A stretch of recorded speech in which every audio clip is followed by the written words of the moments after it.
देखिए, जैसा आपको सभी को पहले से ही पूर्व विदित है कि काफ़ी सारे सैंपल हमारे यहाँ रिसोर्सेज की कमी के कारण पेंडिंग हुए थे और इसमें से हमने कुछ सैंपल बाहर भी भेजे थे। तो कल उन सैंपल्स की रिपोर्ट आई और इस रिपोर्ट में सबसे अच्छी चीज़ ये है कि हमारे 820 सैंपल में से 655 नेगेटिव आए हैं। तो ये एक बड़ी चीज़ है और साथ ही ये जितने भी पॉजिटिव मरीज़ आए हैं कल के, जो 165 हैं, इसमें से ज़्यादातर मरीज़ हमारे पास ऑलरेडी क्वारंटाइन है। 12 से लेकर 14 दिन तक उनको हो गए हैं आज क्वारंटाइन में। तो स्थिति तो ये है कि इनमें से अधिकांश लोगों का आज वापस से रीसैम्पलिंग होगा और डोज रीसैम्पलिंग के बाद में हम लोग इनको नेगेटिव डिक्लेयर करके और जो भी प्रोटोकॉल है उसके अनुसार इनको डिस्चार्ज घोषित करेंगे और साथ ही इनको फिर होम क्वारंटाइन की सलाह देंगे। तो इसमें कोई बहुत बड़ी पैनिक वाली स्थिति नहीं है। ये सब पुराने सैंपल्स थे पेंडिंग और अभी वर्तमान में हमारी टेस्टिंग कैपेसिटी दिनों दिन बढ़ती जा रही है और अगले 1 से 2 दिन के अंदर हमारे पास जो पुरानी पेंडेंसी है वो पूरी तरह समाप्त हो जाएगी और लगभग हम लोग 1000 टेस्ट प्रतिदिन की क्षमता के आसपास आ जाएंगे। कल 3 डेथ रिपोर्ट हुई है, उसमें एक सिनर्जी हॉस्पिटल से, एक गोकुलदास से और एक एमटीएस से। तीनों ही में मरीजों की जो आयु है उसमें 2 पुरुष और 1 महिला हैं। तीनों की जो आयु है 60 ईयर्स से ज़्यादा है और तीनों को साथ में ही कोमॉर्बिड कंडीशन से 2 मरीजों को डायबिटीज़ और ब्लड प्रेशर के साथ एक मरीज ऐसा भी था जिनका पूर्व में CABG मतलब कार्डियक बाईपास सर्जरी हो चुकी थी और साथ में एक अन्य जो मृतक हैं उनको भी शक्कर की बीमारी थी।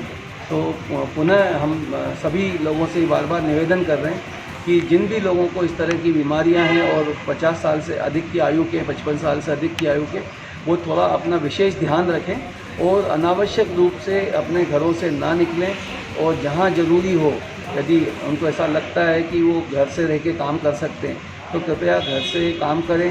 और जो शासन द्वारा वक्त वक्त पे निर्देश दिए जा रहे हैं सफाई के संबंध में, हैंड सैनिटाइजेशन, मास्क पहनना और भीड़ में न होना, इन सब चीज़ों का वो पालन करें। देखिए, हाइड्रोक्सीक्लोरोक्विन के बारे में जो स्टडीज़ हैं वो बिल्कुल कंसिस्टेंस नहीं है और ऐसा कोई रामबाण उपचार आज की स्थिति में कोविड-19 के लिए उपलब्ध नहीं है।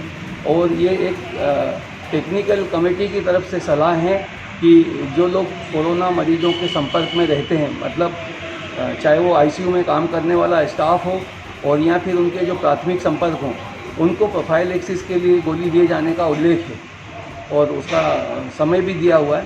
लेकिन ऐसा कुछ कहना कि इसको खाने से कोरोना नहीं होगा या कोरोना ठीक हो जाएगा, इसको अभी तक मेडिकली प्रूव नहीं किया जा सका है। देखिए, वर्तमान स्थिति में मैं बताना चाहूँगा कि अस्पतालों की हमारी जो बेड ऑक्यूपेंसी है वो ड्रास्टिकली कम हुई है। 50% से भी कम बिस्तर भरे हुए हैं। जो हमारे शुरुआत में जब कोरोना के शुरुआत वीक में जो ये अस्पताल पूरे हमारे ओवर फ्लडेड थे, अब वो स्थिति नहीं है। और साथ ही गंभीर किस्म के जो रोगी हैं उनकी भी संख्या लगातार कम हो रही है। तो हम ये मान सकते हैं कि कोरोना के बिना लक्षणों के पॉजिटिव लोग हो सकते हैं समाज में, लेकिन यदि हम अपनी निर्धारित मापदंडों का प्रयोग करें और सेल्फ डिस्टेंसिंग रखें और मास्क वगैरह सैनिटाइज़र यूज़ करें तो हम एक नए रोगी होने से अपने आप को बचा सकते हैं।